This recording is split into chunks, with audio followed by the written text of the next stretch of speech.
ओम शांति। आज 14/10/2025 बाप दादा मधुबन से मधुर अनमोल महावाक्य है। यह पुरुषोत्तम संगम युग कल्याणकारी युग है। इसमें ही परिवर्तन होना है। तुम कनिष्ठ से उत्तम पुरुष बनते हो। क्या बन रहे हैं? कनिष्ठ से।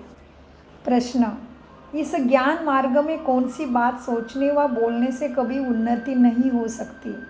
उत्तर: ड्रामा में होगा तो पुरुषार्थ कर लेंगे, ड्रामा कराएगा तो कर लेंगे। यह सोचने व बोलने वालों की उन्नति कभी नहीं हो सकती। होगा ड्रामा में तो करेंगे, ये कहना ही रॉन्ग है। तुम जानते हो, अभी जो हम पुरुषार्थ कर रहे हैं यह भी ड्रामा में नोंद है। पुरुषार्थ करना ही है। गीत चला है, यह कहानी है दीवे और तूफान की, लड़ाई है निर्बल की बलवान से। ओम शांति। यह है कलयुगी मनुष्य के गीत, परंतु इसका अर्थ वह मनुष्य नहीं जानते। यह तुम जानते हो। तुम हो अभी पुरुषोत्तम संगम युगी। संगम युग के साथ पुरुषोत्तम भी लिखना चाहिए। बच्चों को ज्ञान की पॉइंट्स याद न होने के कारण फिर ऐसे अक्षर लिखना भूल जाते हैं। यह है मुख्य। इनका अर्थ भी तुम ही समझते हो। पुरुषोत्तम मास भी होता है। यह फिर है पुरुषोत्तम संगम युग। यह संगम का भी एक त्यौहार है। यह त्यौहार सबसे उच्च है। तुम जानते हो, अभी हम पुरुषोत्तम बन रहे हैं। उत्तम ते उत्तम पुरुष, ऊंचे ते ऊंचे साहूकार से साहूकार नंबर 1 कहेंगे लक्ष्मी नारायण को। शास्त्रों में दिखाते हैं, बड़ी प्रलय हुई, फिर नंबर 1 श्री कृष्ण पीपल के पत्ते पर सागर में आया। अभी तुम क्या कहेंगे? नंबर 1 है ये श्री कृष्ण, जिसको ये श्याम सुंदर कहते हैं। दिखाते हैं, अंगूठा चूसता हुआ आया। बच्चा तो गर्भ में ही रहता है ना, तो पहले पहले ज्ञान सागर से निकला हुआ उत्तम ते उत्तम पुरुष है श्री कृष्ण। ज्ञान सागर से सर्व की स्थापना होती है। ज्ञान सागर से ही स्वर्ग की स्थापना होती है। उसमें नंबर 1 पुरुषोत्तम यह श्री कृष्ण है। और यह ज्ञान का सागर पानी का नहीं, ये स्वयं परमपिता ज्ञान का सागर है। प्रलय भी होती नहीं। नए नए बच्चे आते हैं तो बाप को फिर पुरानी पॉइंट रिपीट करनी पड़ती है। सतयुग, त्रेता, कलयुग, यह 4 युग तो है। 5वां फिर है पुरुषोत्तम। 5वां युग कौन है? ये केवल हमारे लिए है, दुनिया को तो पता ही नहीं। दुनिया तो एक पुरुषोत्तम अधिक मास मनाती, लेकिन अर्थ नहीं जानती। मीठे बच्चे, 5वां फिर है पुरुषोत्तम संगम युग। इस युग में मनुष्य चेंज होते हैं, कनिष्ठ से सर्वोत्तम बनते हैं। जैसे शिव बाबा को भी पुरुषोत्तम व सर्वोत्तम कहते हैं ना। शिव बाबा को भी क्या कहते हैं? पुरुषोत्तम व सर्वोत्तम। वह है परमात्मा। परमात्मा फिर पुरुषों में उत्तम है ये लक्ष्मी नारायण। इन्हों को ऐसा किसने बनाया? स्वयं बाबा ने बनाया। यह तुम बच्चे ही जानते हो। बच्चों को भी समझ में आया है। इस समय हम पुरुषार्थ करते हैं ऐसा बनने के लिए। पुरुषार्थ कोई बड़ा नहीं है, मोस्ट सिंपल है। सीखने वाली भी है अबलाए कुब्जाए। जो कुछ भी पढ़ी लिखी नहीं है उन्हों के लिए ही कितना सहज समझाया जाता है। देखो, अहमदाबाद में एक साधु था, कहता था हम कुछ खाते पीते नहीं हैं। अच्छा, कोई सारी आयु खाता पीता नहीं, फिर क्या? प्राप्ति तो कुछ भी नहीं ना। इतनी तपस्या की, खाता पीता नहीं, मना रिद्धि सिद्धि जागृत हुई, फिर भी सदगति भी नहीं हुआ और परमात्मा भी नहीं मिला ना। कुछ खाता पीता नहीं, फिर क्या हुआ? प्राप्ति तो कुछ नहीं ना। देखो, झाड़ को भी खाना तो मिलता है ना जमीन में, खाद पानी आदि नेचुरल उसको मिलता है, जिससे झाड़ वृद्धि को पाता है। उसने भी कोई रिद्धि सिद्धि पाई होगी। ऐसे बहुत है जो आग से पानी से चले जाते हैं। इनसे भला फायदा क्या? तुम्हारा तो इस संगम तुम्हारा तो इस सहज राजयोगा से जन्म जन्मांतर का फायदा है। किससे फायदा है हमारा? राजयोगा से। उसका तो कोई फ़ायदा नहीं हुआ, रिद्धि सिद्धि करा और बिना अनाज का जी रहा है, पानी पे चल रहा है, अग्नि पे चल रहा है, फिर भी फ़ायदा कुछ भी नहीं हुआ। तुम्हारा तो जन्म जन्मांतर का फ़ायदा होता है इसी राजयोगा के ज्ञान से, धारणा से। तुमको जन्म जन्मांतर के लिए दुखी से सुखी बनाते हैं। बाप कहते हैं, बच्चे ड्रामा प्लान अनुसार हम तुमको गुह्य बातें सुनाता हूँ। जैसे बाबा ने समझाया है, शिव और शंकर को मिलाया क्यों है? शंकर का तो इस सृष्टि में पार्ट ही नहीं है। शिव का और ब्रह्मा का और विष्णु का पार्ट है। ब्रह्मा और विष्णु का ऑलराउंडर पार्ट है। शिव बाबा का भी इस समय पार्ट है, जो आकर ज्ञान देते हैं, फिर निर्वाण धाम में चले जाते हैं। बच्चों को जायदाद देकर खुद वानप्रस्थ में चले जाते हैं।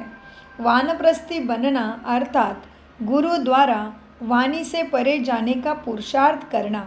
परंतु वापस तो कोई जा नहीं सकते, क्योंकि विकारी भ्रष्टाचारी है। विकारों से जन्म तो सबका होता है। यह लक्ष्मी नारायण निर्विकारी है, उनों का विकारों से जन्म नहीं होता है, इसलिए श्रेष्ठाचारी कहलाए जाते हैं। कुमारियाँ भी निर्विकारी है, इसलिए उनके आगे माथा टेकते हैं। तो बाबा ने समझाया है कि यह शंकर का कोई पार्ट नहीं है। बाकी प्रजापिता ब्रह्मा तो ज़रूर प्रजा का पिता हुआ ना। शिव बाबा का तो आत्माओं का पिता कहेंगे, वह है अविनाशी पिता। यह गुह्य बातें अच्छी रीति धारण करनी है। जो बड़े बड़े फिलासोफर होते हैं, उनको बहुत टाइटल मिलते हैं। अब श्री श्री 108 का टाइटल भी विद्वानों को मिलता है। जैसे बनारस के कॉलेज से पास कर टाइटल लेते हैं। बाबा ने गुप्ता भाई जी को इसलिए बनारस भेजा था कि उन्हों को जाकर समझाओ कि बाप का भी टाइटल अपने ऊपर रख के बैठे हो। बाप को श्री श्री 108 जगत गुरु कहा जाता है। माला ही 108 की होती है। 8 रत्न गाए जाते हैं। क्यों? वो पास विथ ऑनर होते हैं। 8 रत्न क्यों गाए? उसमें कोई भी कमी नहीं रहती, वो एकदम 16 संपूर्ण निर्विकारी बाप समान बनते। अष्टरत्न मतलब पास विथ ऑनर होते हैं, तो उनका भी गायन है। हाँ, पास विथ ऑनर होते इसलिए उनको जपते हैं। फिर उनसे कम होते 108 की पूजा करते हैं। यज्ञ जब रचते हैं तो कोई 1000 सालिग्राम बनाते हैं, कोई 10,000, कोई 50,000, कोई लाख भी बनाते हैं। मिट्टी के बनाकर फिर यज्ञ रचते हैं। जैसे जैसे सेट अच्छे से अच्छा होता है, बड़ा सेट होगा तो लाख बनाएंगे, सालिग्राम पूजा करते रहेंगे। बाप ने समझाया है, बच्चे माला तो बड़ी है ना, 16,108 की माला बनाते हैं। यह तुम बच्चों को बैठ बाप ही समझाते हैं।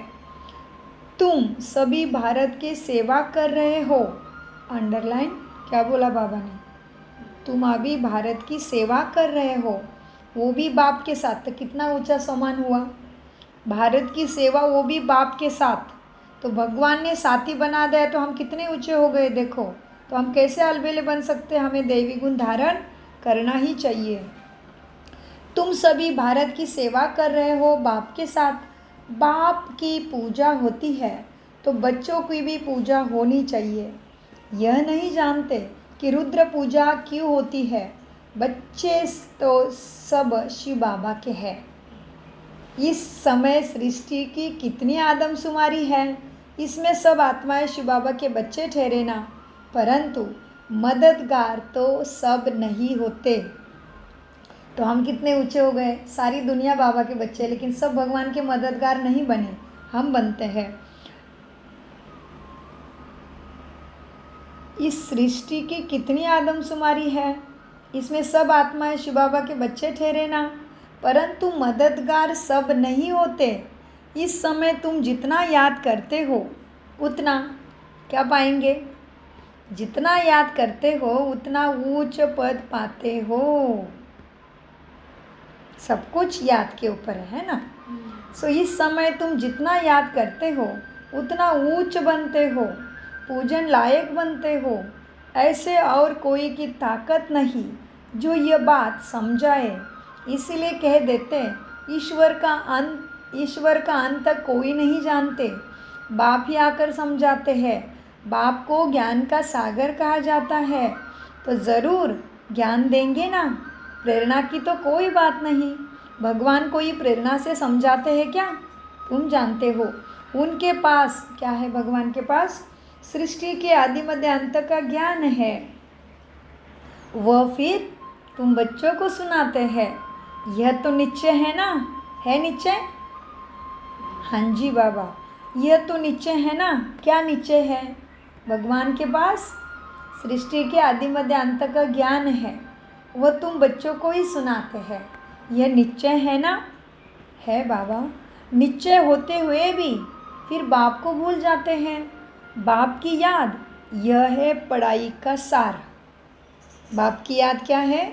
सारी पढ़ाई का सार या एसेंस या सबसे ज़रूरी पॉइंट या सबसे ज़रूरी हिस्सा है याद। बाप की याद यह है पढ़ाई का मुख्य सार तंत्र। याद की यात्रा से कर्मातीत अवस्था को पाने से मेहनत लगती है। याद की यात्रा से कर्मातीत अवस्था को पाने में मेहनत लगती है।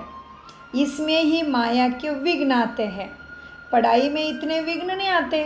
अब शंकर के लिए कहते हैं, शंकर आँख खोलते हैं तो विनाश होता है। यह कहना भी ठीक नहीं है। क्या कहना ठीक नहीं है? किसकी? ये कहना ठीक नहीं है। बाप कहते हैं बच्चे, ना मैं विनाश करता हूँ ना वो विनाश करते हैं। ये रॉन्ग है बोलना, क्योंकि देवताएं थोड़ी ना पाप करेंगे।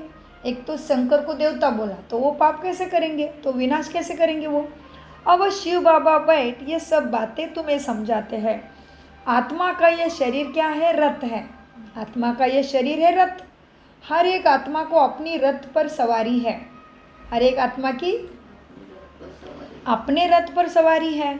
मतलब रथ पर बैठी मतलब शरीर में बैठी है। हाँ जी, हर एक आत्मा के अपने रथ पर सवारी है।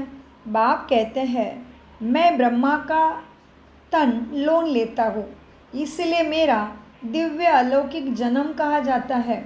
अभी तुम्हारे बुद्धि में 84 जन्मों का चक्र है, जानते हो। अभी हम घर जाते हैं, फिर स्वर्ग में आएंगे। बाबा बहुत सहज करके समझाते हैं। इसमें घर जाने की बात से हार्ट फेल होने की बात नहीं है। इसमें हार्ट फेल नहीं होना है। कहते हैं बाबा हम पढ़े लिखे नहीं हैं, मुख से कुछ निकलता नहीं है, परंतु ऐसा तो होता नहीं। मुख तो ज़रूर चलता ही है ना। खाना खाते हो तो मुख तो चलाते हो ना। वाणी ना निकले यह तो हो ही नहीं सकता। बाबा ने बहुत सिंपल समझाया है। कोई मौन में रहते हैं, कोई मौन में रहते हैं तो भी ऊपर इशारा करते हैं ना भगवान के लिए। हाँ, कोई मौन का साधना में रहता है, कोई साधु संत ऋषि मुनि, तो भी बाबा कहते तो भी ऊपर इशारा देता है कि उनको याद करो। दुख हरता सुख करता वो एक दाता है। भक्ति मार्ग में भी दाता है तो इस समय भी दाता है। फिर वानप्रस्थ में तो है ही शांति। बच्चे भी शांति धाम में रहते हैं। पाठ नूंदा हुआ है जो एक्ट में आते हैं। अभी हमारा पाठ है विश्व को नया बनाना। किसका पाठ चल रहा है? विश्व को नया बनाना। हम ब्राह्मण बच्चों का, पुरुषोत्तम संगम युगी बच्चों का और बाप का क्या पाठ चल रहा है? विश्व को नया सुखमय सुंदर स्वर्गमय संसार बनाने का पाठ चल रहा है। अभी हमारा पाठ है विश्व को नया बनाना। उनका नाम बड़ा अच्छा है। आने वाली दुनिया का नाम क्या है? स्वर्ग आ रहा है, हेवन आ रहा है। तो बाबा कहते हैं अभी हमारा पाठ है विश्व को नया बनाना। उनका नाम बड़ा अच्छा है बाप का। क्या? हेवनली गॉड फादर, स्वर्ग बनाने वाला पिता। हाँ, उनका नाम बड़ा अच्छा है, हेवनली गॉडफादर। बाप रचेता है स्वर्ग का, बाप नरक थोड़ी रचेंगे। पुरानी दुनिया कोई रचते हैं क्या? मकान हमेशा नया बनाया जाता है। शिव बाबा नई दुनिया रचते हैं ब्रह्मा द्वारा, इनको पाठ मिला हुआ है। हाँ, यहाँ पुरानी दुनिया में जो भी मनुष्य हैं सब एक दो को दुखी देते रहते हैं। तुम जानते हो, कौन जानता है? तुम जानते हो हम हैं शिव बाबा की संतान। फिर शरीरधारी प्रजापिता ब्रह्मा के बच्चे हो गए अडॉप्टेड। हमको ज्ञान सुनाने वाला है शिव बाबा रचेता, जो अपनी रचना के आदि मध्य अंत का ज्ञान सुनाते हैं। तुम्हारी एम ऑब्जेक्ट ही है यह लक्ष्मी नारायण बनना। मनुष्य देखो कितना खर्चा कर मार्बल आदि की मूर्तियां बनाते हैं। यह है ईश्वरीय विश्वविद्यालय, माना वर्ल्ड यूनिवर्सिटी। सारी यूनिवर्स का चेंज किया जाता है।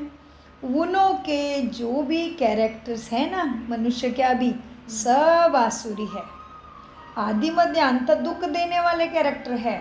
यह है ईश्वरीय यूनिवर्सिटी, ईश्वर विश्वविद्यालय। ईश्वरीय विश्वविद्यालय एक ही होता है जो ईश्वर आकर खोलते हैं, जिससे सारी विश्व का कल्याण हो जाता है। तुम बच्चों को अब राइट और रॉन्ग की समझ मिलती है, और कोई मनुष्य नहीं जो समझाते हो, और कोई मनुष्य नहीं ये ज्ञान तुम्हें समझा सके। तुम बच्चों को अब राइट क्या है, क्या राइट सोचना है, राइट कर्म कैसे है, रॉन्ग कर्म कैसे है, सोच रॉन्ग कैसे, ये समझ मिलती है। और कोई मनुष्य नहीं जो समझाता हो। राइट रॉन्ग को समझाने वाला एक ही राइटियस बाप होता है, जिसको ट्रुथ कहते हैं। क्या कहते हैं बाप को? ट्रुथ, सत्यम शिवम सुंदरम। वही राइट समझाते हैं, बाकी कोई तुम्हें राइटियस बना ही नहीं सके। बाप ही आकर हर एक को राइटियस बनाते हैं। राइटियस बनेंगे तो फिर मुक्ति में जाकर जीवन मुक्ति में आएंगे। कहाँ है जीवन मुक्ति? सतयुग में मुक्ति परम धाम। तो बाबा क्या कहते हैं? तुम राइटियस बनेंगे, मना आत्माभिमानी। एक तो राइटियस बनाने वाला एक बाप है, दूसरा कोई बना ना सके। फिर तुम राइटियस बनेंगे ना तो फिर मुक्ति में जाकर जीवन मुक्ति में आएंगे। ड्रामा को भी तुम बच्चे ही जानते हो, आदि से लेकर अंत तक पाठ बजाने नंबरवार आते हो। यह खेल चलता ही रहता है, ड्रामा शूट होता जाता है।